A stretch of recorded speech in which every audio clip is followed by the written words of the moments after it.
Hey Patrick. Hey, how's it going? So that's a good question. First investment I ever put money in would have been Chorus Entertainment. I get real estate or something that gives you monthly cash flow. I couldn't do real estate at the time. Like I was 18, 19, and instead you can invest in dividend stocks. So I bought some dividend stocks. I just chose Chorus because I saw it every day on YTV, and they paid a pretty good dividend. So actually that was my first dividend investment. After about 2 years, I was getting about, say, $15 a month, which doesn't seem too awesome. But at the time I thought it was crazy because how the story went was didn't have enough money for lunch. And I was working in Quebec at the time. Checked my phone and I was like, oh, I got this email and it said, oh, $15 are deposited to your account. I was like, oh, cool, that's enough for food. When I checked my account, I'd realized it was from Chorus Entertainment. How old were you when you first invested in Chorus Entertainment? I must have been 18. Yeah. Next from that was I started investing into my own like small businesses.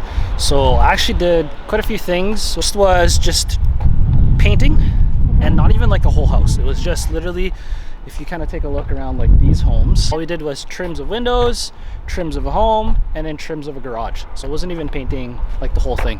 I wanted to be a teacher and I kind of figured, okay, might as well start tutoring now. Yeah, I just kind of reinvested more into supplies, took a little bit more courses on like public speaking. So I was actually already investing in my own, I guess, practice as a teacher before I even got into the Faculty of Education. What I did basically while I was in school was work at McDonald's, also worked at Party Stuff selling costumes during October, and then finally got a job at Lindt where I kind of sold chocolate. Basically I just took the income that I had. Anytime I saved enough for say like $500 worth of stock, I would just invest that into the stock market. I started working at 15 and a half, worked at McDonald's for about a full year, got my first like tax documents, and I was like, oh cool, like I made $9 grand. I kept zero of that the first year.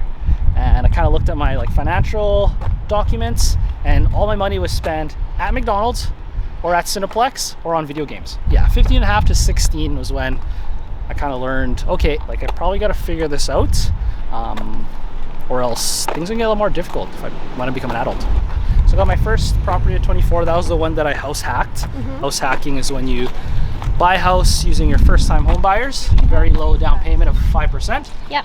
You get a 3-bedroom house, and essentially you live in one and you rent out the other 2. By doing that, that kind of got me the ball rolling into becoming a landlord. I signed up for Teammade Real Estate, which is a coaching company in Winnipeg that would eventually hire me as a coach. Over the span of the pandemic, the team and I probably bought over 100 homes cumulatively. I would highly suggest that you just learn a sales skill right away. Basically jobs where I was not paid for my time whatsoever.